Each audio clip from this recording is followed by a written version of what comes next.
All right, testing. So, we are here with Aaron Coleman of Immaculate Tattoo, Mesa, Arizona. Mesa. Arizona. We are in the shop. It's pretty late for Aaron, who's an early to bed, early to rise, hard-working dude, and wanted to talk about tattooing. If you've got the time. I'm a grandpa, man. I gotta go to bed early. You are a grandpa, but you're raising him like a dad. Nah, my kid's doing a good job with it. Yes. It's crazy. It's crazy having a little kid around again, though. You know. I thought I was done with that shit. But he's awesome. I fucking love him. Well, it is close to midnight, creeping up on midnight, and you were working on a painting, which is awesome. I gotta get shit done before I leave, man. That's right. So, let's talk about the beginning. Technically, the beginning.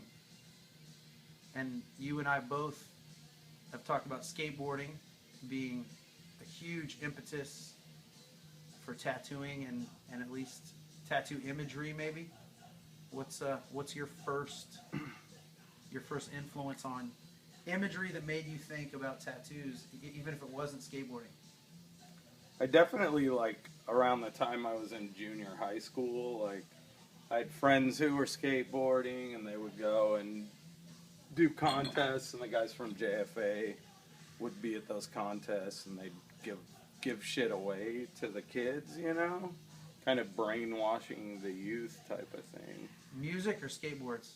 Records, skateboards, stickers, everything, you know? And so I mean, I had a friend who would skateboard all the time, and, you know, Brian Brannon would give him records, and then that kind of, you know, led to other bands like Agent Orange, and then you got into, you know, all that whole world of all that stuff.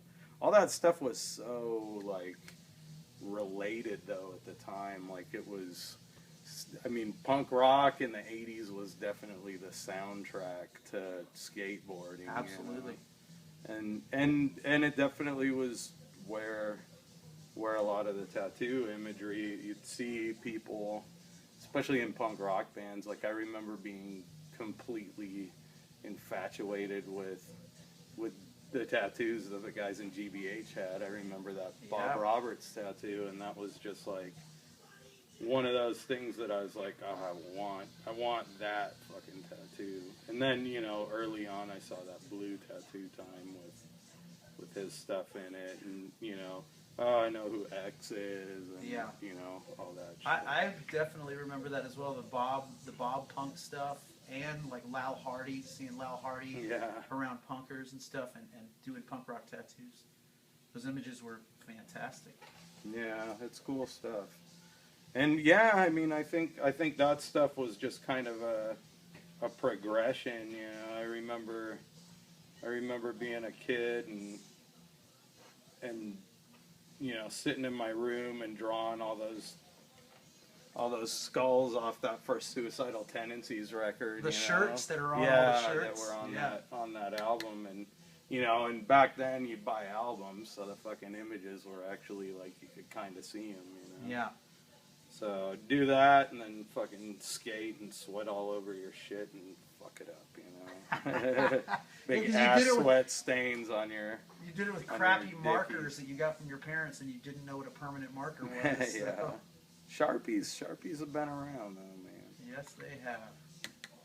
Well, then, if that was I mean, I think for a lot of those of us that are older, and I say older meaning those that came up with things like skateboarding in the 80s, I think that image-wise, that started a vocabulary of what we thought was cool, skulls and daggers and, you know, rips and all that kind of stuff. But it was definitely that stuff. And I mean, you know, I was in high school, and I had friends who started getting tattoos when I was in high school, you know, just gnarly, you know, black and white green looking little skulls with wings and stuff like that. Was there anything prior as a kid, like you saw on, say, the uncle or the military guy, the Navy dude in the grocery store, the biker guy? There were these Vietnamese kids that lived by me, and their dad was in Vietnam, and he had an eagle, and like right on his forearm. It was cool. I wish I'd have been able to ask him who did it, but that was like definitely my earliest memory of the tattoo, and it was a good, solid, readable eagle, and I mean, at the time it had to have been, probably 20 years old, and yeah, whoever did it, it was a good. How old would tattoo. you have been when you saw that? Fuck, it was when I was in elementary school, and you didn't see tattoos, so it was like, whoa. And they were pretty uptight, like conservative people, like he was in Vietnam and adopted these kids, and yeah, I don't know. It was cool though. I remember it being just a really readable, clean eagle. Do you think that made you think I might want to get a tattoo? Nah, not at that time. Like I didn't even. I always liked to draw as a kid, and I mean there was definitely like me and my brother would always draw when we were kids, and then I think like the thing that got me into it, like I like to draw and maybe you can have a career out of it, was just seeing like the whole Robert Williams thing, R.K. Sloan, all that lowbrow kind of art happened, and I think that was like, ooh, and it was punk rock, kind of went along. It was like, I want to do stuff like this, and it was kind of like, I thought at the time, like, oh, I could do this, maybe not to that extent, but as art or as tattooing? I don't know, kind of both. Like, I had a friend and we started doing comics, and then, he ended up moving to LA, and then right after he left, and I remained friends with him. I'm still friends with him. He's a good graphic artist in LA. He just lives kind of crazy. Like, he's definitely like a Bukowski type character, like, call him up and he'll be like, my girlfriend fucking stabbed me in the face, and he's 43 years old. And I'm going to the track. Yeah. I mean, he's cool, and I love seeing him in doses. I probably shouldn't even be saying this because it'll probably bum him out to hear it, but hey, he's a good friend. And then it was almost like 6 months, a year after he left, I started getting into tattooing, and then I met Tim, and and me and him became good friends, and just hit it off too. He was definitely like my first friend in tattooing. Another tattooer that we were kind of into the same shit, and now, we were the same age. I guess I always thought he was originally like a Kansas dude. Well, he was. I mean, at that point, I had just started tattooing. I think he was already tattooing. But wait, we gotta back up to starting tattooing. A while. You've told me before about going into this like punk rock record store.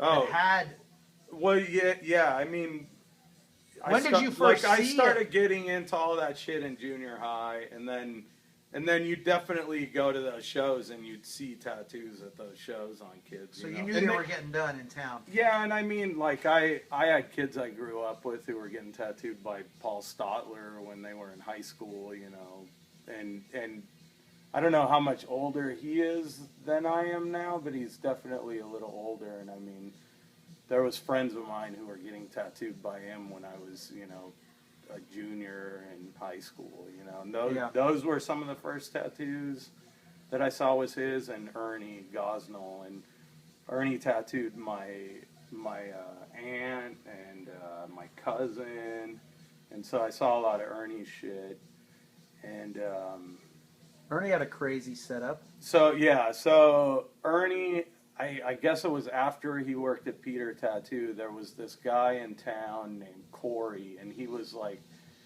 kind of this, like, he still, like, runs clubs, and he was kind of this, like,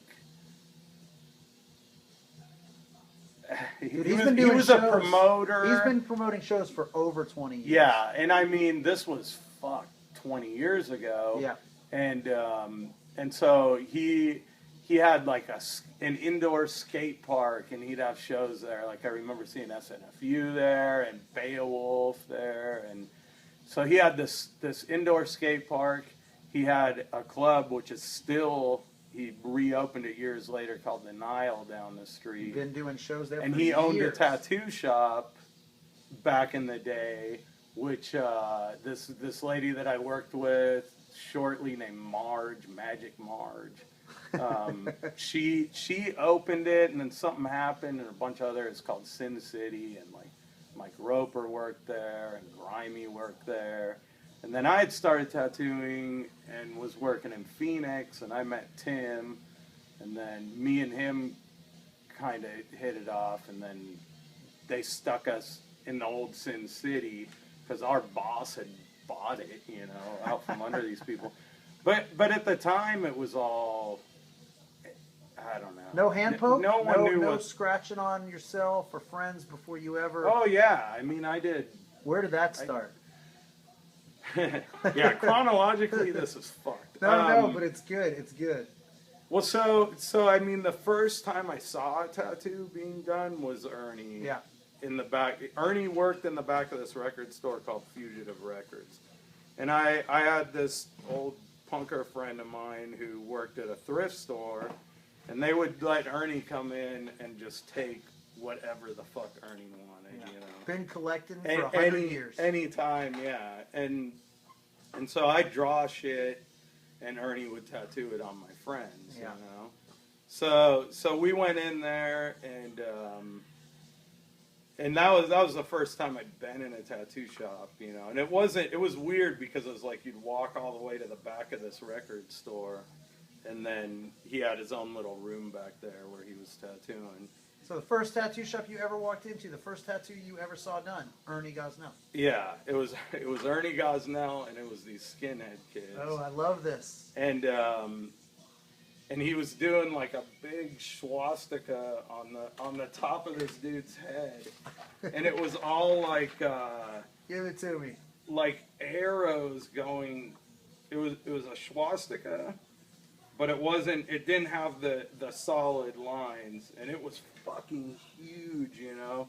And it was just like arrow, arrow, arrow, like the whole thing. Like spider legs. Yeah, Like yeah, spider legs. pretty much. And I mean, it was big. And at that time, we hated those motherfuckers because Yeah. you would go to, I mean, they just show up at shows. They were like, show ruiners. yeah, and start beating the fuck out of everybody and fucking, you know, like. So you're just in there like fuming, like fuck these guys, but you know everyone behaves themselves because you know You're in the tattoo shop. yeah, but Ernie was always super cool, super friendly. He was a good dude. Did you go in there to get tattooed, or you were just going? No, in I wish I would have got got tattooed by him, but yeah, I just went in there with my friends because and- you drew their stuff. Yeah, I draw shit and then he'd tattoo it on him. And so that was definitely the first one. And then my cousin had tattoos from him, you know, and so he did a lot of shit for tattooing out here. Like I think he helped a lot of people get started out here. And then did that kind of make you think, hey, I think I could do this? No, I mean, I just, at that point still, I was just kind of drawing shit, and I just like to draw stuff, and it blew my mind. It was so cool just to see it drawn and put on Yeah. someone, Oh, yeah. you know, so that was a really neat thing, you know, and then, I don't know, I had this friend, and she started doing it, and then she was like, oh, you love to draw, you draw better than I do, you should start doing this, And you're what age at this point? What age? fuck, like 19, 20. Yeah. Like, I know by the time I remember my 21st birthday, I was working in a shop, and like, you know, got all crazy rich because I fucking made a couple $100 bucks, Oh, yeah. you know, and like took my wife for my birthday and went and stayed at the Hilton, Yeah. you know what I mean? And and that kind of stuff. But it wasn't. I mean, it was just way different then. I think I didn't realize how lucky I was. Like, this girl pretty much got me into it, and I started just doing them on my friends, and you know. How did you get gear? From her, I mean, she gave me pretty much everything, and then would just be like, "Oh, just do a tattoo on me." Not at a shop. This is just a girl with gear. And I just, I had all my fucking friends who, are fucking 20 years old and broke and fucking fuck yeah, I want a tattoo. Kitchen tats. Yeah. So. All right. Slight camera malfunction, but we're back. We are back. So we starting over or what? No, we'll keep rolling. If you're cool with it, we'll keep rolling. All right. Well, where are we? I wanted to know if this girl just gave you gear. Was she working at a tattoo shop? Was she a tattooer? So the first guy I worked for was this guy Jim Watson. He owned like a few tattoo shops. At the time, like I didn't realize how fortunate I was. I mean, I would say there was maybe 8 to 10 tattoo shops in Arizona. In Arizona? In Mesa, Tempe, right, Phoenix. Gotcha.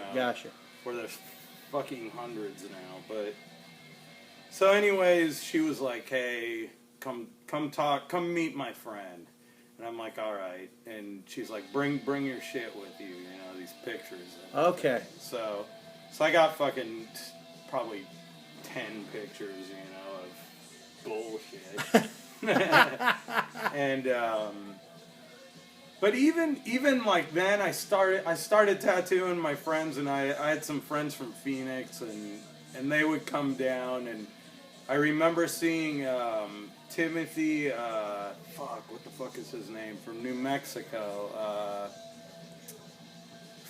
Man, I seen him a couple of years ago. Timothy, he was doing crazy shit. Like, he was definitely into like the Marcus Pacheco, kind of stuff. And I remember he did this big tattoo of these like blue figures on this girl's Hoyer? stomach.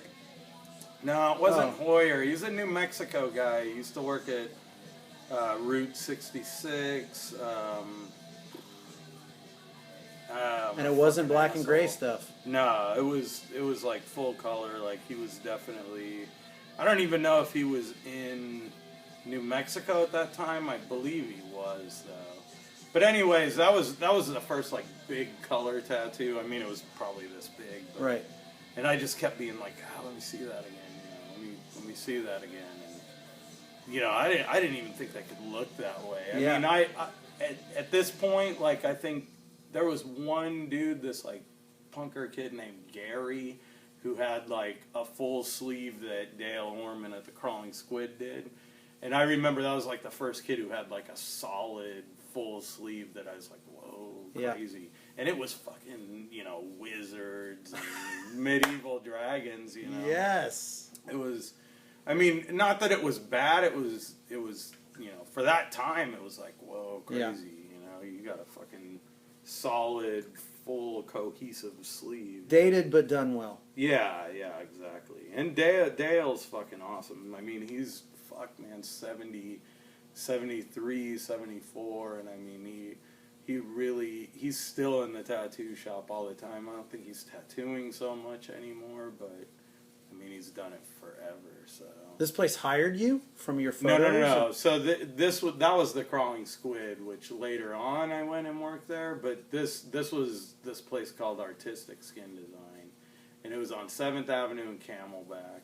And the owner Jim was like an old Peter Tattoo guy, and Peter Tattoo was big here. I mean, I know Dave Gibson worked here for them, and this is all way before my time. Yeah. Ernie worked at Peter Tattoo. Phil Colvin early on, I remember seeing tattoos from him when I just started. I mean, Peter Tattoo, I think Trevor McStay worked at Peter Tattoo at some point. Wow. Peter Tattoo was definitely, and I don't know much, that was definitely before my time, but, he was down here and he was like an East Coast guy, so Yeah. he was going back and forth. And you know, I'm sure that there's probably not many of them left anymore, but that could tell you some crazy stories about those dudes. I mean, I heard shit here and there, but that was way before my time. But so I went in there, and he was like, all right, you know, looked at my pictures. I didn't know what the fuck I was. Are these pictures of tattoos? Yeah, they're pictures of tattoos. And I brought some drawings, you know, some terrible drawings I did. And he was like, all right, you know, like, start next week. And What? So I went up there, you know, and it was, fuck, man, I was driving like an hour and a half, you know. Maybe not that. Maybe like an hour, a little more than an hour. So I'd go up there, and I'd be on time, and, you know, and it was busy, man. It was like, there was probably 7 or 8 tattooers, and it was like, you'd sit at a desk, and they had a girl who, you know, sat out front. Her name was Kat or some shit, and she had like she had a tattoo of the old Stray Cats cat. The Bob Roberts Bob Roberts thing. drew Yeah. on her arm. I don't know who tattooed it on her. It was good though.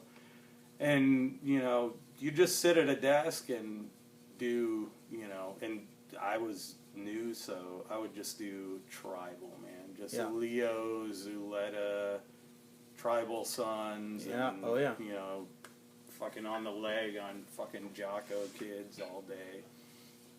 And, Maybe a barbed wire armband if you're lucky. yeah, mostly tribal, because it was kind of like there was so many people there, and I didn't know what the fuck I was doing, you know, so they were always like, okay, you got to do the bullshit, you know, which was cool, you know. I was just stoked to, you know, I worked in fucking restaurants and kitchens and, Yeah. Oh, yeah. you know, shit fucking jobs, and man, I'd make, you know, in a day or 2 days what I was making in a week, and I had a little fucking kid at home, so it was like, you know, I was just psyched to be making some money and, you know, that was real money. Doing something cool, you know, and drawing, and you didn't have to watch what you said, and you know, You can wear what you want. but it was a different world, man. I mean, there was always, you know, bikers, you know, there was always Dirty Dozen dudes in those shops, which they're not around anymore, but it was just a lot different world than what it is now. Was it a biker style shop?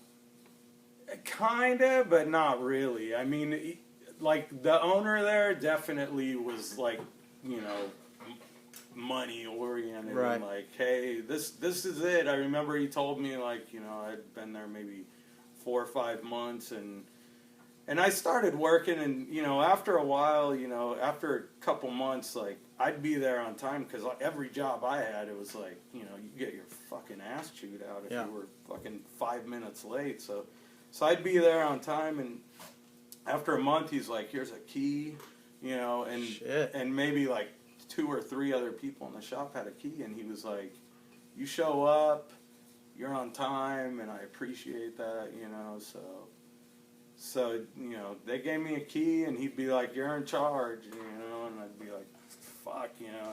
I'm moving you to barbed wire. Yeah. Nah, but, you know, 90% of the tattoos people got were fucking this big, you know, and you'd use a fucking 3 round and a fucking 6 flat, you know. For everything. And they were always like, I remember when I got in there, like, oh my shit, I would run my shit hard, and they'd be like, whoa, you know, you're gonna fuck people up, you running it like that. And I almost think that that's more the way I wish I would have went with it, because then they would tattoo like, you know, and they'd spend fucking an hour and a half on this little dainty fucking super rose. finessey. Yeah, and it was just different style of tattooing. But so I was there for a while, and then, you know, and then Lehigh moved out, and he came in looking for a job, and I just remember, you know, he had like some Black Flag stickers on his shit, and some, you know, he was into Raymond Pettibon. And he had gear. He came in like, I'm a I mean, tattooer. He definitely knew way more than I knew. I mean, he'd been doing it 3 or 4 years already, you know, and yeah, and I was blown away, and he could fucking draw, man. That dude has always been like, all the tattooers I've worked with over the years. I mean, there's 2 or 3 dudes that I've ever worked with that could really draw on that level, you know. Yeah. And you know, it's crazy, man. That's an important aspect of tattooing, the most important. It shows where thing, people you know? are today. You know, that aspect is why he is where he is today. Yeah, I mean, it's definitely the one thing that I'm like constantly like, fuck, I gotta draw, you know. And I think that's the one most important motivating factor is just constantly drawing, and Man, I tell everyone about getting fluid. going to breakfast with you, and you're like drawing instead of eating. You're like sketching shit, and I think I used to be worse, but I don't know, man. I seriously think that that's the most important thing, and if you're gonna leave a mark, you gotta just fucking get that shit down, you know. be prolific, put stuff out. You can tell who's always drawing. I mean, you'll just meet people and you're like, fuck, man, I feel lazy, you know. Like, I definitely, I've had guys work for me who are like, oh, it's hard working for you. You work so much and you're demanding, you know, and you're constantly in here all the fucking time, and it's like, yeah, but you know, there's guys that make me feel fucking lazy and are just nonstop, and it's tough, man. I don't think it comes easy to me. Like, I think I have to really work at it, you know. Well, the fact that you said you'll get in here at 8:30 or 9 usually, like that for a lot of people to hear is already insane, and then staying till 11 night. You know, even if you don't have any appointments, don't have anything to draw, you're just painting or drawing. That for a lot of people, that's a lot to think about. Yeah, I don't know. I like being here, though, you know. It's like just being sick this last, you know, I missed like 9 days because I got pneumonia, and it's like, it's the longest I've been out in 2 years. And man, I was going crazy, you know. As soon as I was good enough to sit in bed and break out a fucking, you know, a sketchbook and start drawing, I was drawing. And yeah, I don't know. I think a lot of it is I overcompensate because it isn't something that comes naturally to me, you know. Like, I have to constantly do it and constantly work at it. And I feel like even when you go like a month without doing a dragon, man, it's like I feel like you lose something, you know. Got to relearn it. Yeah, like you have to just constantly be and thinking that way too, and breaking shit down like into shapes and, you know, all that. I don't know. It's weird, you know. It's almost like you turn into some kind of fucking retard, you know, because you took a break. Well, no, but just because that's like just your mode of thought, you know, all the time. And, you know, people come in, oh, what do you think about fucking Obamacare? And it's like, I have no idea what you're talking about. I don't give a fuck. Like, it's nothing that has to do with me or anything else. Ask me about wind bars. Yeah. Yeah. So Lehigh comes in there. You realize, hey, this is something I haven't seen. A tattooer that seems like he could be my kind of people. We had similar interests. We were, you know, around the same age, and so we just kind of hit it off. And then, you know, I think the owner kind of saw that, and he was like, all right, I'm gonna put you guys in the shop over by the college, you know, and just let you guys in. And it was fun, man. It was really cool. I mean, they stuck us out there with other people, but me and him were kind of just like the two that worked together, and the other people kind of just alternated, you know. You were the sun. They were orbiting. Yeah, yeah. But I mean, and then, you know, he was a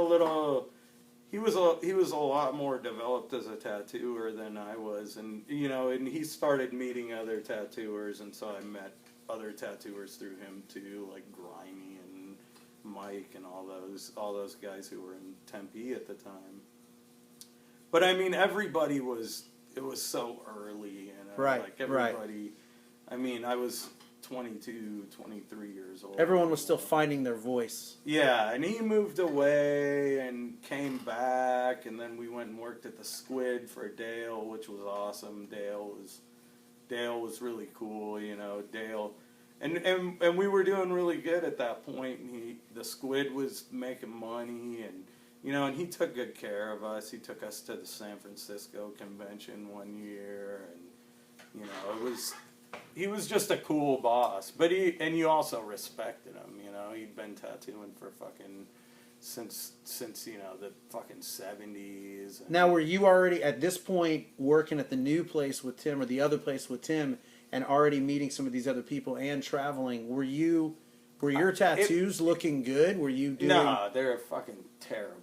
Like, I mean, it was just way different. It wasn't like, I mean, at least for me and for the people that I knew, it wasn't like, oh, I'm gonna go do a guest spot, you know, and shit like that. Like, I mean, it was more like, hey, you want to work at the Squid? You worked at the Squid, you know, and you fucking did, you know, 5 tattoos a day on fucking college kids.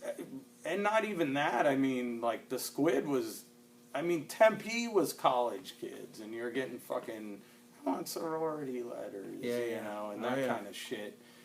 But then, you know, then we went back to Phoenix, worked for Dale, and Dale's shop is in a little bit seedier area of Phoenix, you know, and you get fucking, you know, you get knuckleheads in there and shit like that, you know, and I mean, there was some people every once in a while that, you know, you'd be like, all right, get the fuck out, or, you know, and I mean, there was bats behind the counters, and I mean, they'd fucking, you know, I saw people pull guns, and I mean, it was definitely a way different world than working by the college. Right, you know? right.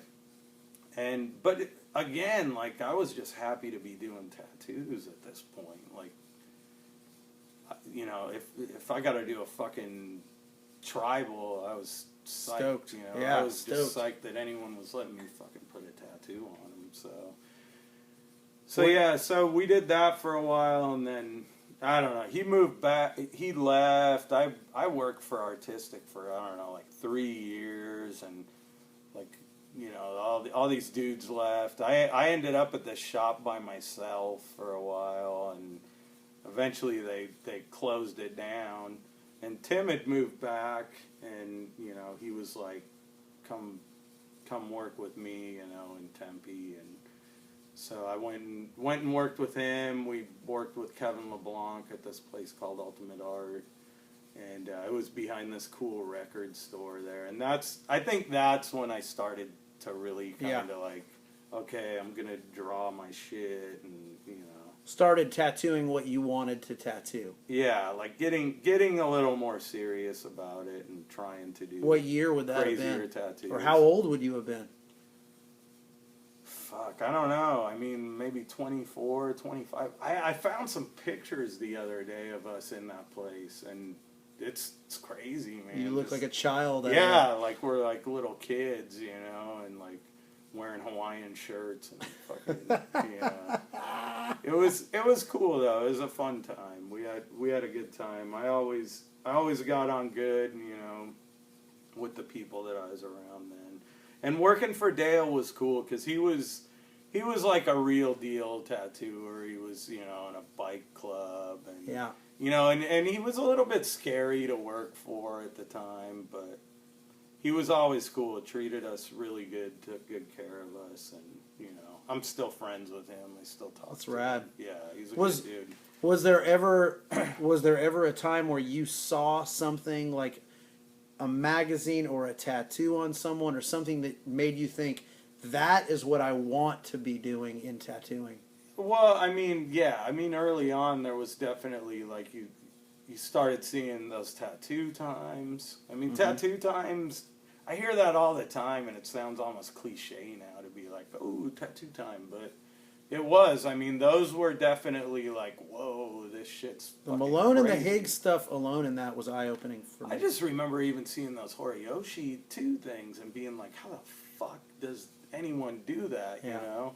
And I mean, I was watching people at the time like doing, you know, everything with a 5 round, Yeah. you know? And it was yeah. just like, what the fuck, you know? Does that take thousands of hours, you know? Like, how do they even do this shit?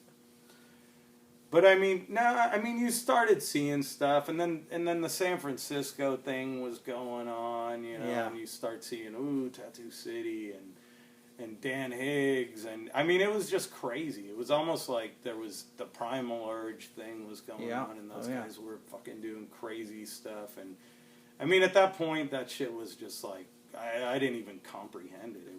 It was nuts, and then now you look back and you're like, fuck, dude, that. You know, everything ages crazy. You look at a tattoo magazine from the 90s and you're like, it's fucking nuts. A lot of light sources. Yeah. A lot of chrome. Well, not even so much that. Like, I mean, I just couldn't even fathom tattooing on that level. Mm-hmm. You know, like getting it in that way, getting it clean. So it was tough, man. I definitely, you know, just draw, try, you know. And still, I feel like I'm fucking just constantly like Drawing and trying. yeah, just trying to pull this shit off, you know. What would have been the direction that kind of made Immaculate come to be, and time period?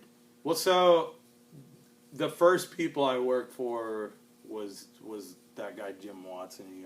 He owned Artistic, and then he started opening a bunch of them. And I had left, but I mean I was cool about it. I was like, I'm giving you my notice. You know, I want to get better at this stuff. And he was like, cool. You know, he'd be like, hey, you know, why would you want to leave? You know, shit like that. Because he didn't want me to leave just because I was loyal and I fucking showed up and I wasn't fucked up. You know. And if you were making money, of course he And didn't it was want you to mostly leave. because I had a kid too, you know. Like everyone around me for a long time, you know, was fucked up. You know, growing up, you know, it's nuts. I had an old high school friend of mine come in here like 4 years ago, and it was his 20-year high school reunion, and he was like, I fucking, you know, I just finally am. I'm 2 years off speed, and it's like, fuck, man, we were doing that shit, you know.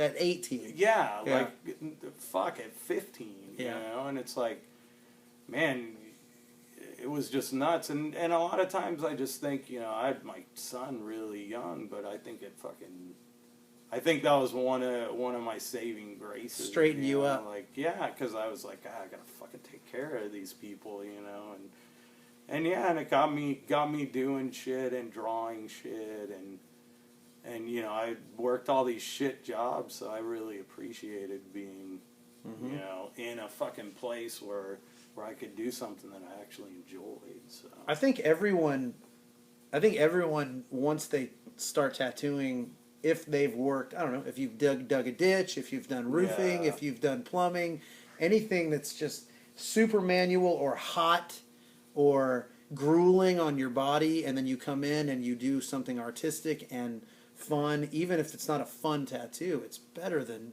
digging a ditch. Yeah, fuck. I mean, I just remember being like, I love being in the air conditioning. Yeah, you know what exactly. I mean? Especially in this hot ass fucking desert, you know. So, Yeah. so that was good, but yeah, I don't know, man. It's like my recollection of everything is foggy now. You know, I mean, I remember bits and pieces, but. I mean, like, Dale took us to that San Francisco convention, and I got tattooed by Mike Wilson, you know, and I fucking saved all my money. I was like, I like what this guy's doing, you know, and that was the first time I ever got tattooed at a convention, and he was awesome. I mean, fucking dude is still awesome every time I see him, you know, just... And a fucking badass, you know, great tattoo. Yes, absolutely. It's almost like there's certain constants in this business, you know, and yeah, that dude's one of them for sure.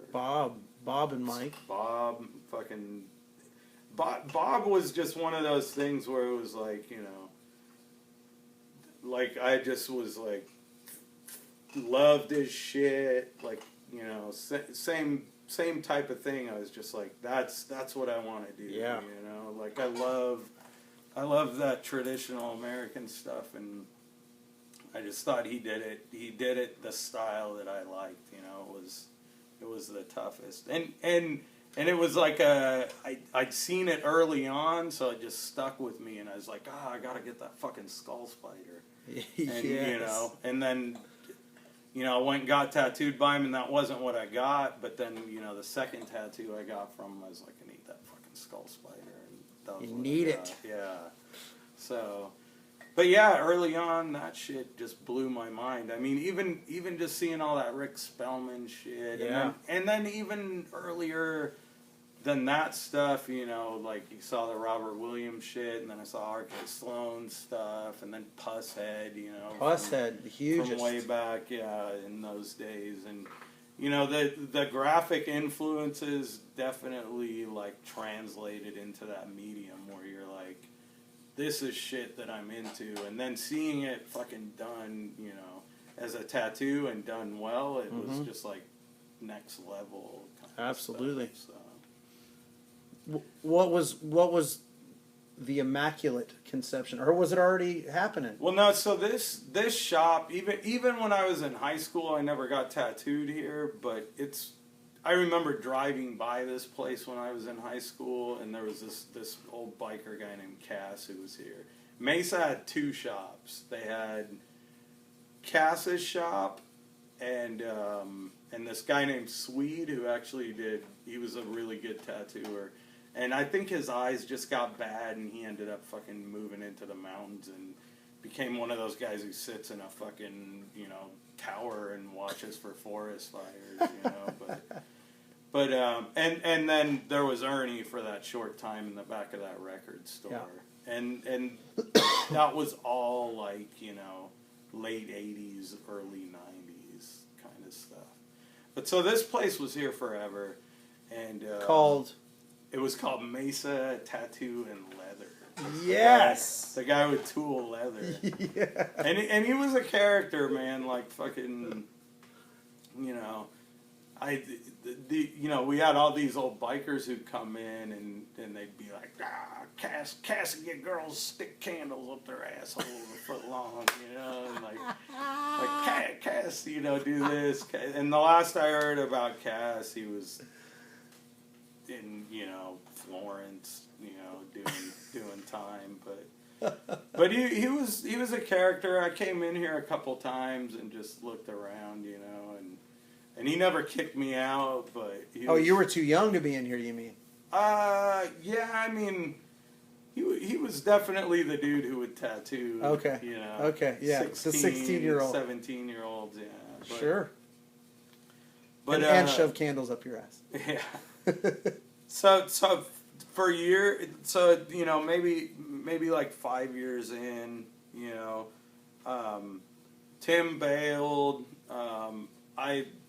I was commuting to Phoenix to work at the Squid, and Tim had left, and I was kind of like, fuck, man, I'm gonna go back and, you know, work in Tempe with Kevin, because it just was a little bit busier, and Kevin, you know, was a good tattooer, yeah, LeBlanc, and I'd worked with him, and we got along, and I was just like, man, I'd rather be in Tempe, sure, than, you know, doing names all day for $5 than driving an hour and a half to Phoenix. Yeah, and I love my time at the Squid, you know, it was cool. I'm glad I did it. I'm proud of working there, but so I went back to Tempe, and Dale was cool, you know, because I would just be straight up, you know, like, hey, I'm fucking, this is happening, you know, and as long as you were straight up with him, man, he was fucking cool. There were dudes who would leave in the middle of the night. There was one dude in particular who bailed on him in the middle of the night, and dude, he fucking, for months, the kid opened a shop, you know, down, you know, 45 minutes away. He'd drive to his shop and pour super glue in his lock. Shit. He'd fucking send him pictures, you know, big buff dudes and draw little hearts with the guy's name on Yeah. it. I mean, he tortured this kid, and that was just how he was. I mean, fuck, man. There was one guy, he got pissed off because he just quit showing up, and he had this crazy plan, and he was like, all right, you and Lehigh are going to sit across the street with a video camera. And his wife at the time had called and made an appointment with him on the phone, and he had Dobermans, you know, he had these big Dobermans, and he collected all the Doberman shit in like a 5-gallon bucket, and fucking like hose, you know, like mix water and just had this like shit soup, and he was like, you know, I got a Beavis mask, and I'm gonna fill up the super soaker, and Zeus is gonna go down there for his appointment, and when that motherfucker goes out to smoke, I'm gonna hose him down with the shit, you know, and we, you know, and at the time we were just like, yeah, we'll videotape it, you know, like, that'll be cool. And I don't even think the dude knows that this, anyways, circumstantially, like 2 days before this was gonna go down, his wife cut out on him. Oh. This just crazy. I mean, he fucking just bad shit happened to him, and that I still don't think to this day that guy knows like how close he came to like getting a fucking diarrhea bath. You know? but that was the thing. Like if you were honest with Dale, he was cool as fuck. You know, awesome. Like, and he would, like, and I told him, I'm like, so my first boss calls me up, and they're like, hey, we're dumping this shop. That part of Mesa is a shithole. Would that be this part? This part, okay. Yeah. And it was, I mean, there was fucking hookers, and big time. There's still a job place next door, and when I first moved in here, there was like this bench out front. We're like, oh, we're going to fucking fancy the place up, put this bench here. Every morning I'd show up, and there would be dudes passed out drunk on the bench, and I'd have to be like, get up, get the fuck out of here, you know. In front of the shop? Yeah, sleeping on the bench in front of the shop. The place got robbed a few times at gunpoint, and it's like, I'd never worked in a tattoo shop that had been robbed. Like, right. It was just something that, you know, like the Squid, no one would even think about robbing that place. Right. You know what I mean? Like, I mean, I remember the cops driving by the Squid and fucking, you know, Dale would stand up and look out at him, and they'd fucking shine the light in and then put it down and drive away. Like, they no just trouble. didn't, yeah. No trouble. No shit like that. This part of town is still, it's getting better. You should have seen it 15 years ago. Yeah. Like, I mean, there were people that would come in and just sell you shit they'd taken out of the neighborhoods, like go breaking houses and be like, hey, you know, this, and yeah, it was definitely way shittier. It's gotten way nicer, you know. Definite gentrification down here. And, well, you know, whenever I'm here, we walk, what is it, 2 blocks to the corner store at the most. Which is gone now. You know. But at the most, it's 2 blocks. And in that 2 blocks, I mean, I've seen like some babies pushing shopping cart kind of shit. And you know. I've seen kids falling out of shopping carts head first, you know, and their parents yelling at them because they start crying, you know. Well, there were more of these hotels, and so there's all these hotels, you know, so they're fucking hookers like crazy back in the day. I remember one morning, I'm walking to the Circle K, get some coffee, you know, it's 9 o'clock in the morning, and this fucking just like out of the 80s, like feather roach clip earrings, fucking Daisy Dukes on, and she's got this big unicorn on her hip, and I'm like, fuck, don't talk to me, you know, just this fucked up crack hooker. And of course, you know, hey, you know, how much would be to fix this, you know, and she's got property of tattoo on her shoulder, and I'm just like, you know, I hope no one sees me, because she's just walking with me talking. And so one of my customers is a cab driver, And I fucking see him going the other way. I'm like, fuck, you know, like people see me. So he pulls over. He's like, hey, what are you doing? And he's got this dude in the back. And we're just kind of talking. And this chick starts talking to the guy in the back, gets in the back. And I go in the Circle K, and there's this hotel right there next door, you know, the Hourly. And fucking, he's like, I just took that guy to Phoenix to get a bunch of crack. And he took the hooker into the fucking motel and, you know, fucking probably had a pretty good day with her.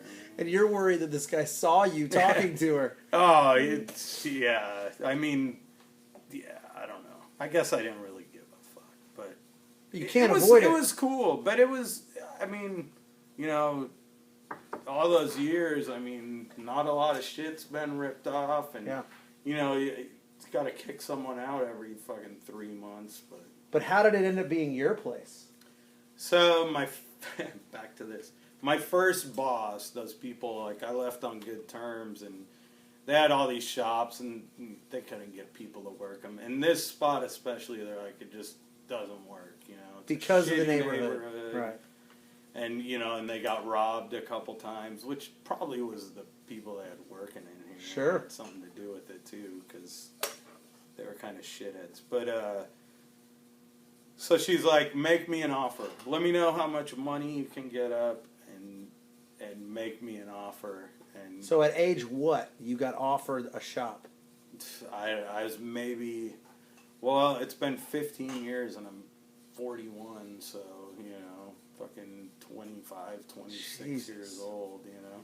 And I remember being like, fuck, I don't know if I can do this, you know, but... So another dude who worked at the Squid was like, you know, I'll help you out, some money. I think I had like $3,000, you know. And I was like, look, I got $3,000, you know. And she's like, well, I'll give you all the flash frames, but you got to get your own autoclave, all this shit. So nothing, you know. I got this place for $3,000, and I had no fucking. I mean, I that was all the money I had at the time. I wasn't expecting to do it. It wasn't planned. Right. It just kind of fell into my lap. And so. But you weren't already working in this place off and on. No, I was at Ultimate Art. Okay. I think I had work when I worked for them. I think I worked here maybe 2 or 3 times, you know, but it's been a tattoo shop for fucking 25 plus years, probably 26, 27 now. And then before that, the landlord told me it was a church. So it's got a cool little vibe to it. But yeah, so I was like, fuck it. This is what I got. I didn't even think they were gonna take it, you know. And she was just like, all right, fine, cool. $3,000 gets you the key. Yeah, gave me the keys, you know, redid the locks, and that was it, you know. So just you. Yeah, pretty much. I mean, this dude who helped out at the Squid came with me, and then I was tattooing this kid, Jason. He's fucking 41 now. Jason Kralovitz, who's a great tattooer. He worked for me for 10 years, and he works for Dale now down at the Squid. And man, it was just me and him. Like, I liked him. He's a good dude, and he did good tattoos. And I was like, hey. You know, I drove him down here, and it was like 4 days before, I think a week before Christmas, I got the keys, started cleaning it up. What a terrible time to start a shop. It was, and I think the first day that I did a tattoo out of here was December 22nd, fucking 15 years ago this December. Wow. And, yeah, I was just like, fuck it, you know, we you know, I had some flash that I'd gotten, you know, from people, and, you know, bought like the Hardy book and filled up, you know, did what we could, started painting flash. And it was good though, man. Like, me and him, it was just me and him and my friend Shane. Shane would answer the phone, shit like that, and it was lean for the first couple of years, but you know, after a while, we did pretty good, and we were kids, you know, Doesn't require a lot when you're young to and live. then and I'd be like, hey, Tim, come out, or, and my friends, and, people would come out and visit, and then all these guys that I knew, So it just kind of started rolling from there. But. About how many years into turning this place into Immaculate did it start to become more of a, a local institution as a tattoo shop?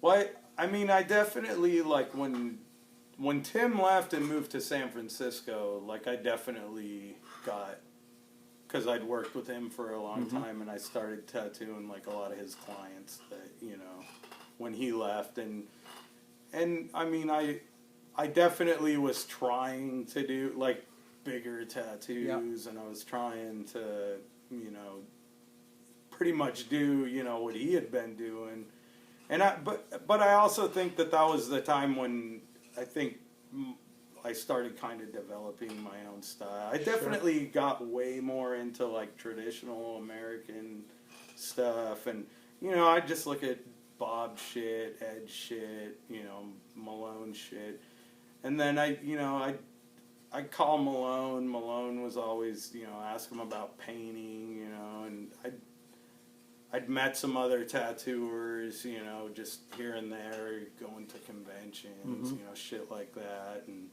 people started coming out, and then just kids around here who were into, like, that style of tattooing started coming in, like, oh, I want to work here getting tattooed. Well, I remember doing shows, coming through here, doing punk rock touring, and there would be, let's just say this is 96 or 95 to 99. I remember going to shows and seeing your tattoos on punker kids and hardcore kids. Well, that, and that even predates back to, like, that dude Corey who owned the record store and the Nile and all that shit. So my friend Will, like, Will Anderson, he worked down at the Nile, and and so I was working at the Squid, and then Dale was cool, man. He'd be like, I know you drive far, so he'd let us tattoo on our days off at home. He was having fun, man, and he was psyched that he had a full house and everyone was making him money. So he was cool as fuck about it, especially for a guy who'd been in the game that long and been tattooing that long. Yeah. I have catalogs from, he had a tattoo supply company with Jim Watson in, like, 1971, and Jesus. They sold flash and, machines and ink and all that shit. Was Will what got you started doing, like, punk rock poster stuff? Well, yeah, Will, I saw a bunch of that stuff, man. Yeah, I did that, but earlier on, like, the Nile, I lived fucking, I could walk to the Nile. Yeah. And I was tattooing Will, so then I started tattooing all these other kids, and then bands would come through, and I'd tattoo kids in bands, What a wonderful shithole the Nile was. Yeah, but it was cool. Like, Will hooked me up, and then he'd whenever these kids in these bands wanted to get tattooed, he'd fucking march them over to my house, and fucking introduce me, and I'd set him shit up, and he kept me really busy for a lot of years. He's the reason we came to this shop. He had that Colonel Sanders-y sleeve on his arm, and I fell in love with it. He drove us here. He drove us to the shop. And those tattoos, man, those were, like, some of the first, like, big, crazy tattoos, And back then it was just like, it wasn't like, I want to do an eagle, I tried to do whatever people would ask me, and he'd be like, I want fucking Colonel Sanders' head and cows fucking I want a vegetarian sleeve. And it's like dumb hippie shit now, but it's, I did my best with that shit, and I had that, I definitely love cartoons and comics, and, like, Zap comics, and that sleeve and the tattoos that I saw around the time of you doing that sleeve on him, what are we talking, 96, 97, 90? I think that's earlier than 95. And that was the era, like the 90s, like, I love Dave Lum shit when I saw Dave Lum shit, and I was like, I want to do this crazy cartoon stuff, and I remember seeing, like that big dragon that Richard did on that girl's back, like, jacking off fire, and it was like, that shit, just because it was so crazy, like it reminded me of, you know, like RK Sloan shit and Well, XNO shit. That's what I was gonna say. Is when I saw those tattoos, I knew from Thrasher and Robert Williams paintings and Yeah. seeing that stuff. I knew that here is a guy that loves Sloan. Here is a guy that loves, you know, XNO. Like you're saying. I mean, but even back then, it was like you saw Guy Aitchison doing, like, I like that early shit that he did, like the circus back piece. Yep. And, you know, like that, man, I was lost when they started doing, you know, like fucking, you know, biomech sleeve. I just was like, you know, like it's cool. Like, you know, it looks neat. You guys can tattoo way fucking better than I can, but you need eyeballs and teeth. yeah, And shit. I just, you know, wasn't into that stuff, you know, and I love it. and I mean, people would come in, and I, you know, for a long time, you got to do whatever people ask of Yeah. you, and you know, fortunately now, it's like people come in and ask for what I want to do for the most part, and you definitely like.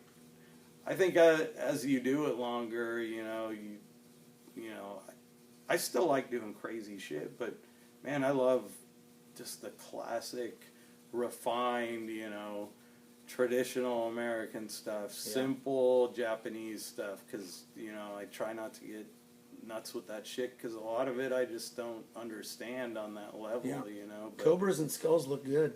they do, but I love, you know, the background. The backgrounds, I think, look fucking killer with traditional American stuff. You know, it's that shit just goes hand in hand to me. It meshes well. We finished it last night. Yeah, and it does though. I think, and you can connect it, and it's, I don't know. Well, when I first came in here, it was you and Jimmy Coffin.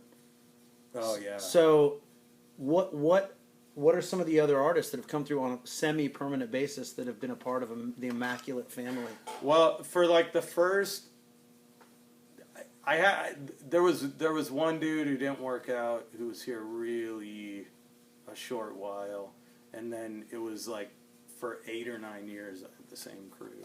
The first probably 9 years. Which is what crew? Which was Jason Kralovitz, who's working at the Squid now. He's still around. I still talk to him, you know, once a week. Right.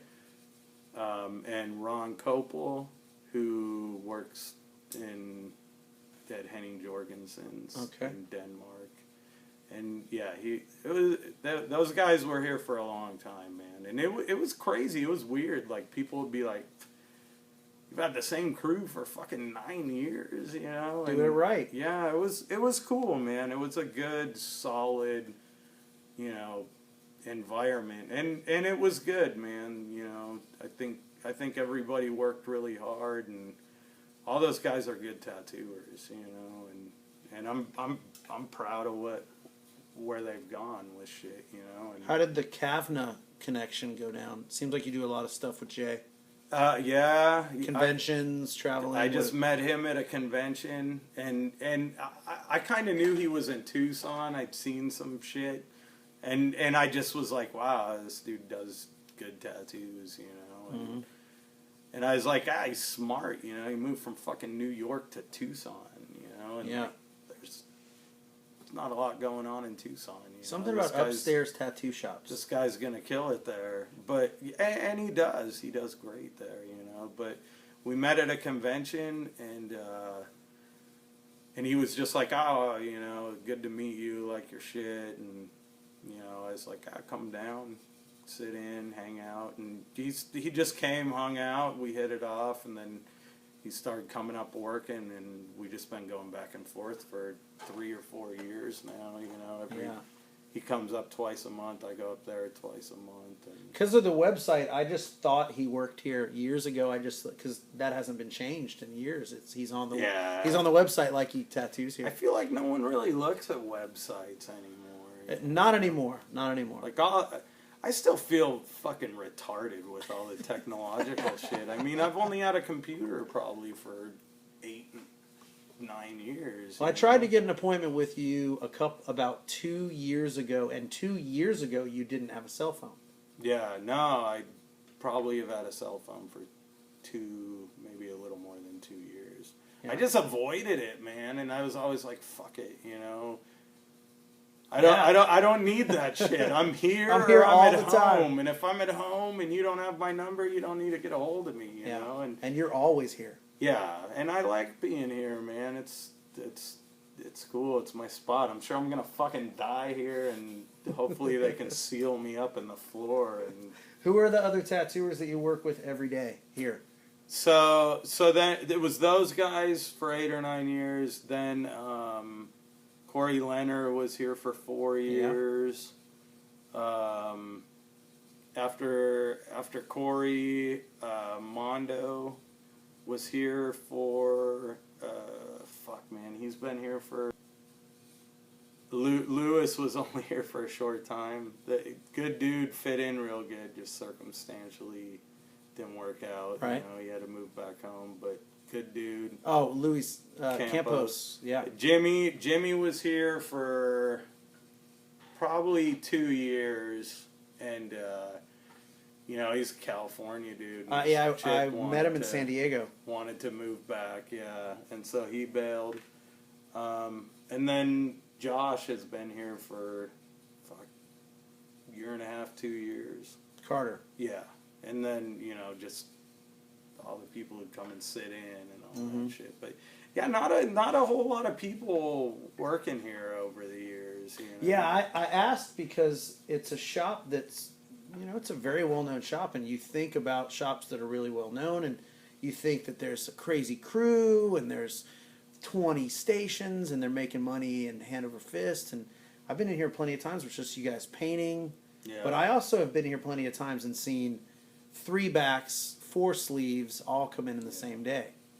No, I mean it definitely. It's been good, man. I like being here in my little fucking old shitty tattoo shop. You know what Yeah. I mean? And I like the way this place looks. You know, Yeah. it doesn't. I feel like these kind of shops are a dying breed. You know, like everything's fucking. You know. I feel like they're gonna come out and do your fucking nails, you know, or fucking make you a coffee and. Yeah, I had a buddy that called those shops 1-inch space shops, meaning that every picture had to have a 1-inch space around every frame. Like you couldn't just have shit all over your walls. Everything had to be perfectly laid out. I mean, Bob came out years back, and I was so proud because he was like, "This is a fucking real tattoo shop. You guys got a cool fucking place, man." You know, and it's like and there's shops you go to where like Spotlight, you go in there and I feel like, you know, that it kind of looks like that, you know. Yeah.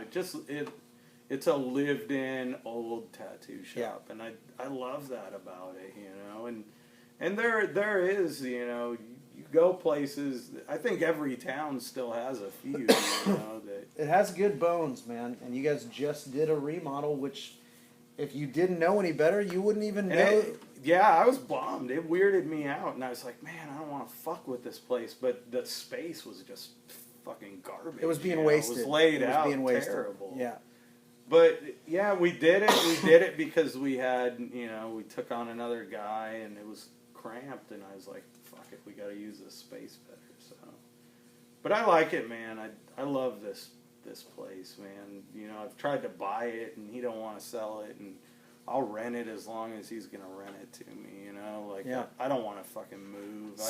Side note: he came in to get the rent today while you were out. Oh yeah. And he asked Mondo if you were here, and when Mondo said no, the guy was like, "I'll just go get the check," and he walked in your room. He knew where the check was. like you've been paying that check so long. Yeah. He just knew where it was. He's cool as fuck. He's a cool landlord, man. Just a good dude.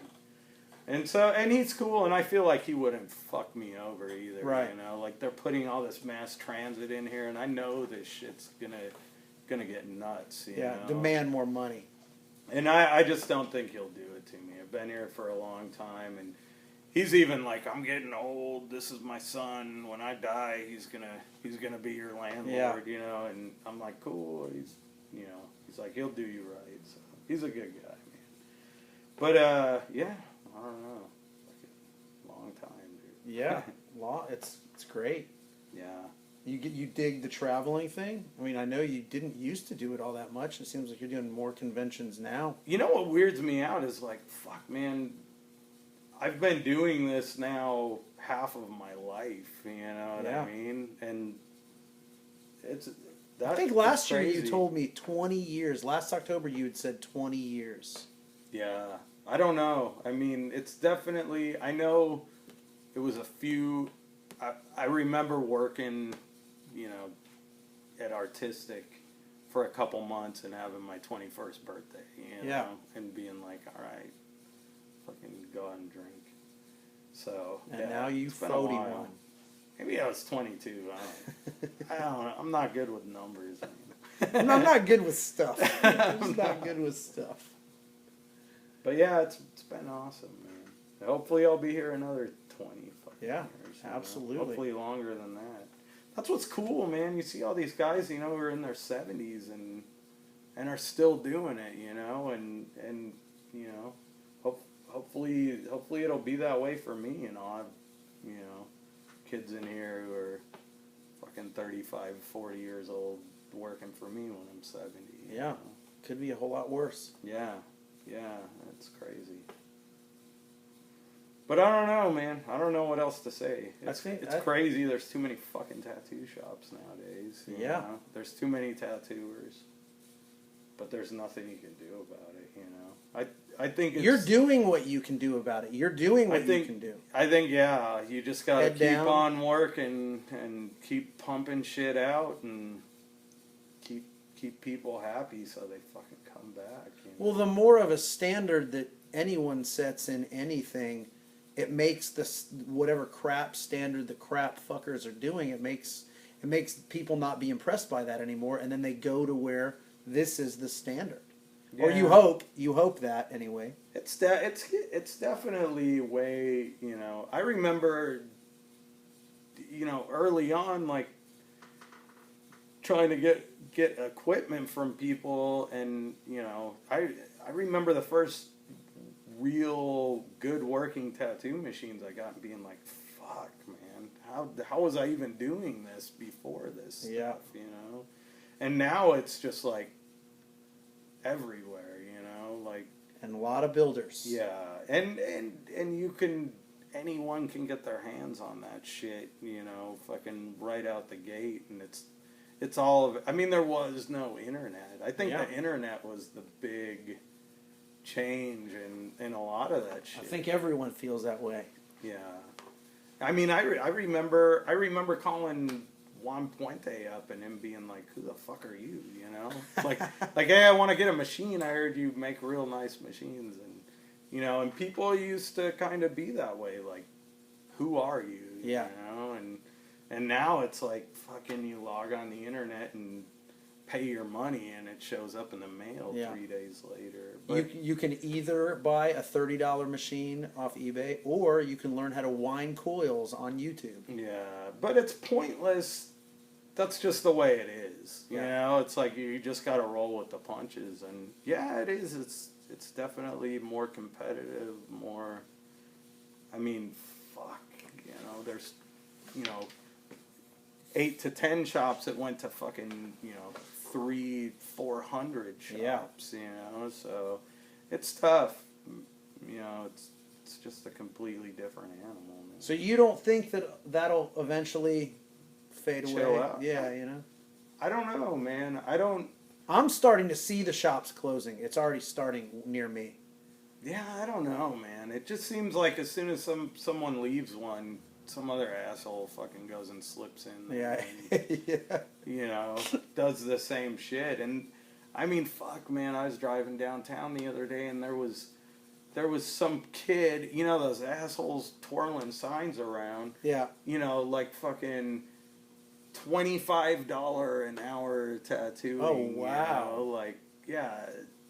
I mean, I don't even know what you can do. Kids, you get calls. We get calls all the time. Kids come in like, I want an apprenticeship, man. You know, and it's like, fuck no. You know, and I think the fact that I never had a formal apprenticeship, I have no business ever teaching anyone else how to tattoo, you know, like, and there's too many, man. You know, it's out of control. And man, I've had other guys locally call me up like, hey man, you know, I fucking taught this kid how to tattoo, and you know, he just bailed out on me. Don't hire him. I'm like, I'm not fucking hiring.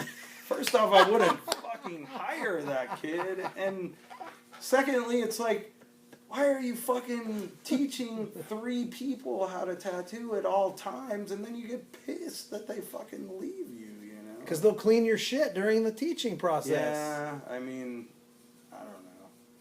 Yeah, ridiculous. Fuck, I got a helper. He does not want to learn how to tattoo. The best fucking shop guy I've ever had. Works his ass off. We take good care of him. He's a good dude, and you know. Yep. And it's just easier that way, you know. And that's rare. It's rare that the shop helper has no agenda. yeah. And fuck, we never even had a shop guy till probably 5 years ago. We never had anyone. I'd answer the fucking phone. I'd fucking do all that shit, you know, or you just wouldn't answer the phone. So yeah. First time I got tattooed at Inksmith, the phone was in Mike's station. He was answering the phone, doing tattoos. Yeah. I don't even think there was a shop helper there. There might have been, but I never saw him. And man, I'm definitely used to it now, to where you know, when he's not around, it sucks, man. You're like, fuck, you know, I don't want to stop working to set this person up an appointment, you know, but yeah, You're doing enough work where you need it. You're doing enough work here. Yeah, I think we just got busy, because I remember one of the guys who was working here was like, man, we need to get somebody, you know, like, we're not answering fucking 20 of the phone calls a day, you know, and you know, just it would pay for itself, and it did. It got to that point where you needed someone. So. Well, you've definitely made your mark, man. You're. I see you're flashing a lot of shops. See a lot of your tattoos. You know, like what you do. I think I just try to do what I think I'm supposed to do. You know, and you can always try harder, man. You know, you can always output more. There's always people who are too. Yeah. But I don't know. I think I kind of, the older I get, the more I'm like, yeah. Would you change anything for yourself if you could have? Would you have changed anything? It seems like it's worked itself out. No, I mean, I'm happy, you know. Like, I mean, sometimes I think, you know, when my kid was growing up, I, you know, was here fucking doing this, you know, more than I should have sometimes. But I think he was always understanding of that. You were paying the bills for a kid. So, nah, man, I'm lucky, you know. I'm lucky to be in this shit, you know. Yeah. It's a gift. It's been good, especially the last, you know, decade, man. It's been pretty good. So Yeah. Can't complain. Man, I don't think you can say much more than that. That's it right there. It's been good at least the last 10 years. Yeah. No, hopefully it goes on a lot longer, man. There's a lot more I want to do. I wish I could paint a little more sometimes. Like I used to do all those paintings, and I haven't done that shit in You years. paint all the time, man. What are you talking about? I just do flash, you know, now, and like I haven't done it like a big painting. Okay, I got you. In a couple of years, so, and I think a lot of that's just, you know, consciously being like, all right, I'm gonna, you know, slow down with the tattooing a little bit and paint a little more, because that shit's time consuming. Absolutely. You know? Does flash just come more natural? Yeah, and I feel like the flash, you know, makes you money. It's too, for a purpose, you know? yeah. Yeah, like you'll go places, you'll do tattoos off it, and then every couple of years, like sell it all, Yeah. and put it out as a book, or Yep. it seems like it has more value. Like,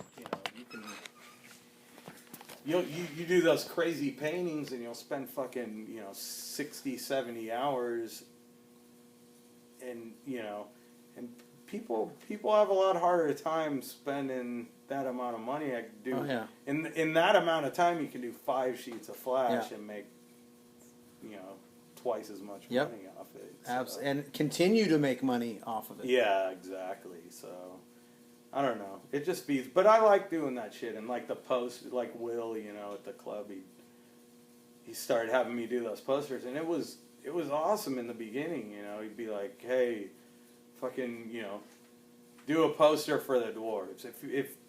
And then sometimes he'd be like, all right, dude, I'll, you can keep it. I'll give you $200. You can keep the original, and usually someone would buy it. Or I'll give you $500, and then he'd give it to the fucking band, because that dude just loved making those people happy, and that's why they loved him, and that's why he did well with that stuff. And so it was like, man, I fucking for years I do this shit. I got paid good, and then I get to meet all these people, like. I remember coming in, I went out of town, I did some shit for the dwarves, and Blag left a fucking voicemail on the thing, like, Aaron, I love you, and it was just cool, and you got to meet all these people that you're like, hey, I like your music, but, I did it for years, and then, there was all these other, like, young tattooers, and they'd be like, hey, man, fucking, I just want to do it just to do it, you know, and then it was like, and I mean, he was even like, fuck, man, they do it for free, and I was like, fuck them, or they do it just to get into shows, and it's like, that's just the way that all this shit seems like it works. And I mean, when you're a kid, you're hungry, and you just want to do that shit, and I get it, but it's like, don't, and it's the same with tattooing, like, man, these kids that are 2-3 years in, and they're hungry, and they want to fucking do a back piece, and wrong. Yeah, and so they'll fucking cut your throat, like, hey, I love doing shit like that, I've heard of kids, around here, like, going up to my customers and being like, I do stuff like that, and fucking. And I'll do it for half the price, Wow. And it's like, I would never have done that to people that I respect, you know what I mean? And the guys that I would have never gone to, someone with a Bob Roberts tattoo and be like, man, I love doing those kind of tattoos, and I'll fucking do it for half of that, but it's just a different. I don't know. I don't know, man. A lot of the fear and respect both are gone. Yeah, I think so too. Like, it definitely. It's not as anywhere it's near not as scary. intimidating going into a lot of these places as it used to be, and you get people like, fuck you, I'll fucking go down the street, and this guy said he'd do it for fucking this. It's like, go. Yeah, I'm just like, hey, fuck you then. I don't, go someplace else. Well, the fact that someone would even talk to a tattooer in a shop that way, the difference between the way it was when you were first going in a tattoo shop, you would never, you were probably, I know I was petrified to even talk to the guy behind the counter. The first couple times I went to a tattoo shop. But there's still some of those dudes that, you're like, you still get that way around. I do anyways, but I don't know. Once you get to know people,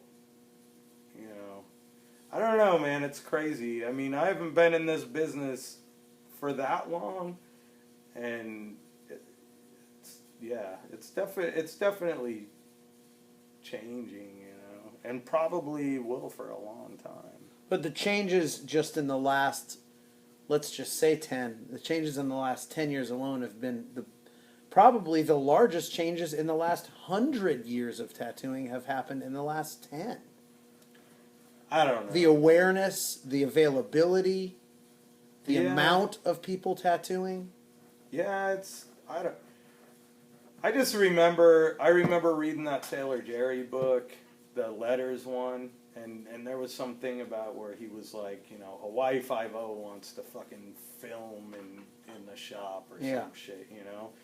And he was just finally like, no, you know, like I don't want to do it. And man, I mean,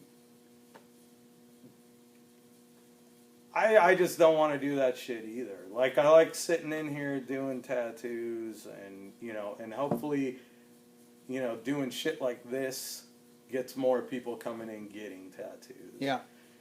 And I mean, I'm not gonna rag on anybody else who does go out and do shit like that. You know, if that's what you want to do it and get what you can get. But I'm happy just being here, man. Being in my little fucking hole in the desert. You know, fucking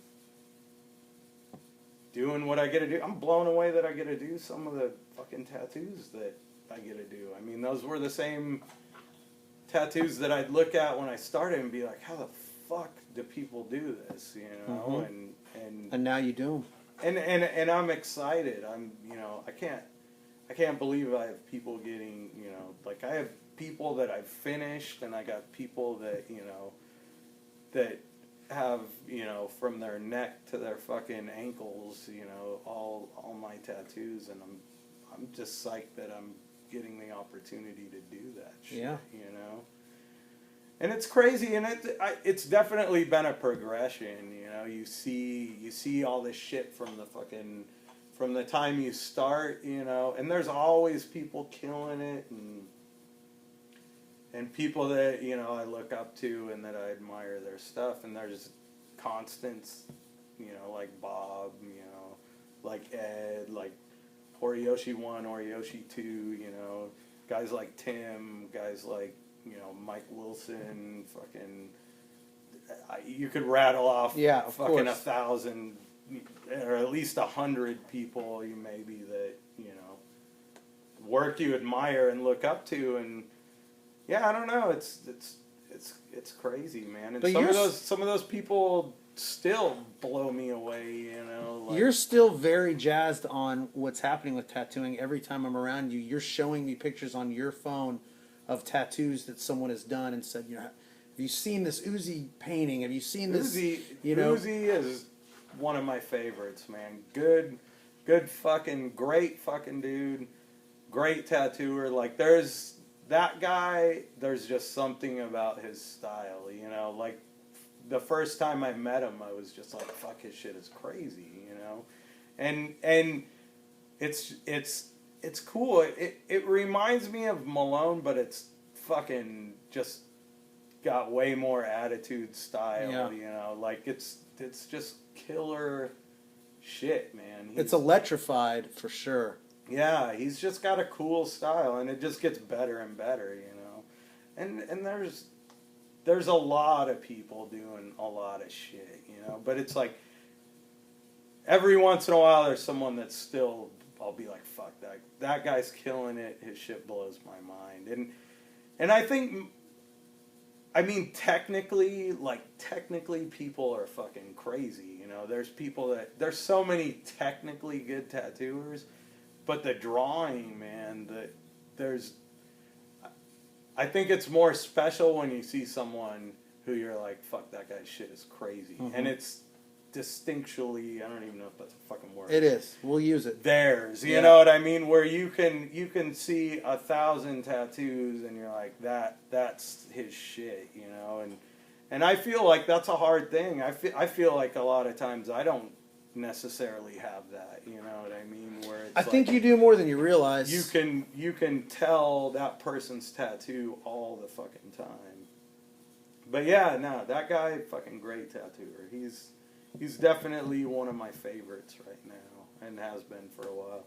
And I mean, good people that he came from the, Palmer and Yeah. fucking Arment and those guys, just, it's nuts, man. Like, there's just so many. There's a lot of talent out there. There is, and it's definitely getting crazier. And even within and then there's shit that I don't even know about, like guys doing good tattoos. Somebody showed me some shit the other day. Some girl, I can't remember her name. She's like an Asian looking chick, man. Like beautiful traditional stuff, and you're just like, what the fuck is this? Yeah. And she's good. I don't even know who the fuck she is, And it feels like 10 years ago, you knew who everyone was. You knew who everyone good was, that's for sure. And now it's just like fucking people popping up all over, Good one in every town. Yeah, it's crazy. But I don't know. Yeah, it's cool. I think it's awesome that there's still people that I get stoked on. But I like that traditional, there's traditional American dudes I like. I mean, I like a lot of just the straightforward Japanese stuff, like I don't get crazy like into the different styles. Like I like Horiyoshi, and I like Horiyoshi 2, and and some of I know what I like in that area, and I don't really look at much else, like as far as Japanese stuff. So every once in a while I'll look at, some Horihide or some kind of like simple stuff and pull that, but I kind of think about 5 years ago I made a decision, like, I'm not gonna do, like, I'll do a dragon or, but I'm not gonna get crazy. Super tech Japanese. Yeah, I'm not gonna do all these warriors. Like, I'll be like, hey, talk to Jay, Mm-hmm. Like, and it's cool having him around, because if I do something Japanese and I want to know, like, hey, what goes with this? Mm-hmm. Like, I ask him and I double check with him and I make sure. But I definitely have just been like sticking to simpler Japanese stuff, because I don't know, man, and I think that I do so much traditional, You prefer oriented the aesthetic stuff of it. that, and I feel more comfortable doing that stuff that I just don't do, Mm-hmm. the super tech Japanese stuff. I'm not gonna do warriors, and I've done it, and I try to do my research and do it right, best I can, but I don't know, it just doesn't, sometimes it's just not as good a fit with me. And if it doesn't flow like some of your other stuff would flow. But I love the mixture of the aesthetics, like the backgrounds. I mean, fuck, man, I think you take a fucking cobra and put flames around it and put fucking bar clouds behind it. Yeah. It's just tough as fuck looking, Yeah. And I think, and I love Japanese stuff, but I feel like no matter how hard I try to make it look like it's an authentic Japanese tattoo, it just, and I feel like there's people who can do that and pull it off, but I don't know, it's like, it just always seems like it's almost kind of like not faking it. No, but I know what you're saying. But it just doesn't like, I mean, you see, there's guys who do cool looking, like there's lots of European dudes who do this like Japanese stuff, but I always feel like it's like, oh, it's Euro Jap stuff, or there's like American guys doing Japanese stuff, and it's like, it's, like it just has a different look. Yeah. It's a different aesthetic to it, and I mean, and I'm sure there's exceptions to that rule all over the board. Well, what I mean? you at some point you're not seeing the power that you're digging the power of the American iconography with a Japanese flow as a background, and that's what's striking. Yeah, I mean, to I you. guess it's just like any other style. That's what you're into, and I love the Japanese shit. I wish I was better at it. I try. I mean, I want to do it. I mean, I just lined like a full sleeve peony and snake on a girl, you know. But I still feel like it always has like, you know, an American look to it. You know, like I don't know, and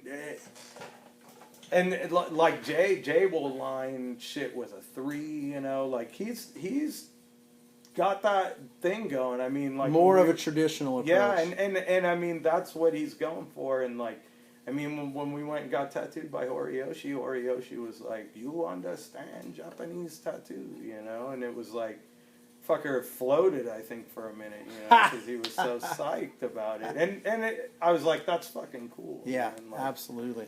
Like, because it's like Bob telling you this is a real from tattoo New York, you know? Yeah, it's cool. And I don't know. I don't even know, you know? I don't know if fucking 5-10 years from now I'll be trying to do something different, because I definitely flop all over the place. Like, sometimes I love doing cartoons still, you know, and I try to incorporate, you know, traditional tattoo elements to that stuff, right, to where it's still in some ways a traditional tattoo, but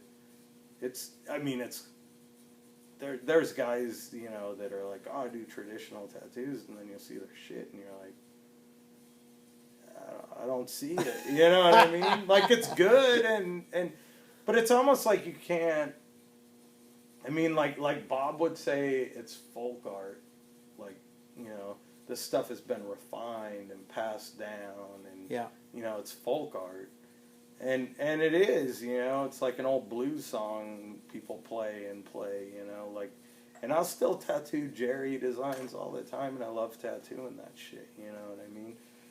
But I don't know. You know, you meet kids who do fucking eggs with eyeballs, and they're like, oh, I do traditional, you know, I do traditional shit, and I'm like, yeah, you do cartoons, man, you know, you're into cartoons, and I'm into cartoons too, I love that shit, yeah. You know, I don't know, it's just an amalgamation of everything, and I think that's why tattooing's so diverse now too, but it seems like the iconography that people just constantly go back to is, you know, tried and true. Yeah, like fucking, I want a fucking panther on my front. Yeah. Like, cool, man. Yep.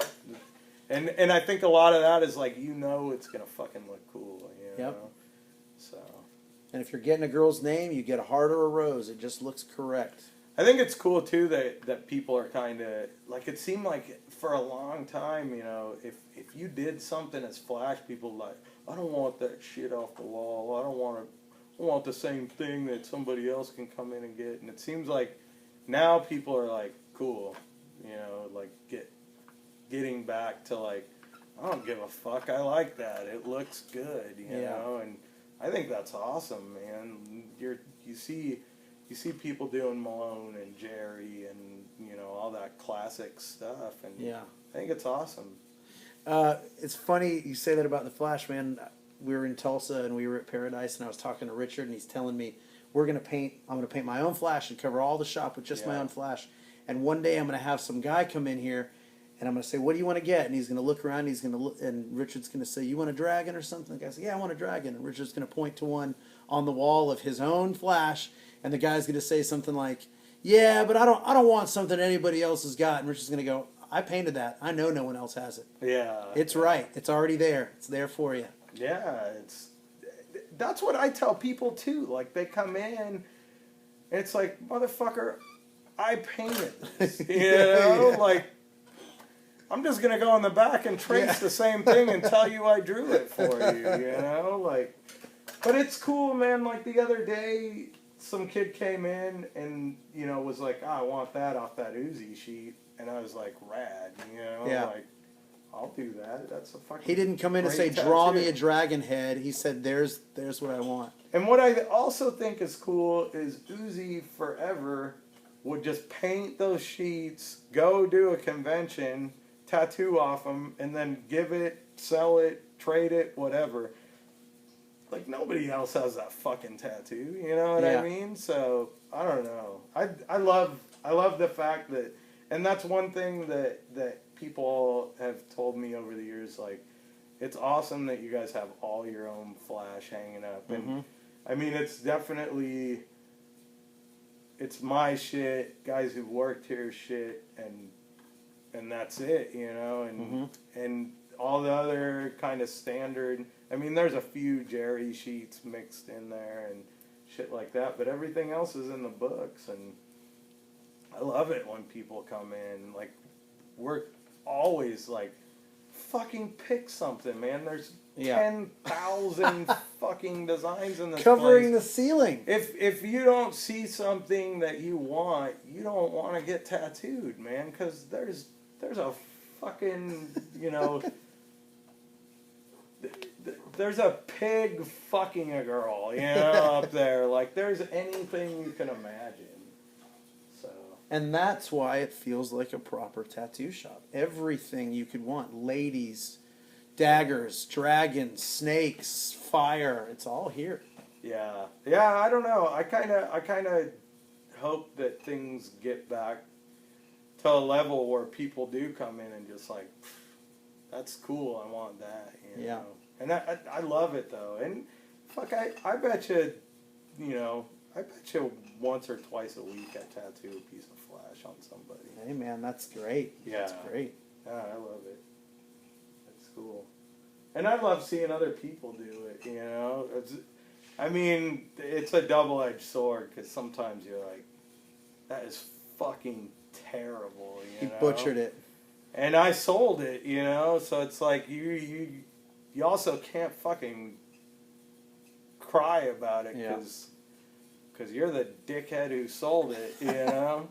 But then sometimes I see kids who fucking tattoo that shit and tattoo it better than I would, you know, like, and you're just like, fuck, man, that's awesome, you know, like, and I don't know, I think it's cool, and hopefully, you know, when I'm dead and gone 100 years from now, there'll be a couple of these fucking designs that kids will still fucking go and get tattooed on them. You put it out there to be tattooed. Yeah, like I think that's badass that, you know, you still, almost anyone who's heavily tattooed has some sort of Sailor Jerry tattoo design on Sure. it. And it's like, how fucking cool is that, you know? Yep. That you're relevant 100 years later, you know, is insane, you know. Classic designs help. Yeah. It helps. Yeah. So I don't know. Hopefully, man. Hopefully, some of this shit people will still get tattooed on them. Yeah. Who knows? Man, I think that you pretty much summed up a lot. The history of what you do, the longevity you've been here, what you've been doing, how you feel about it. Thanks for your time, man. I hope you dig it. We just bored people to fucking Come on, death. come on. Hey, man, you do what you do and you do it well. Thanks, Aaron. Thanks.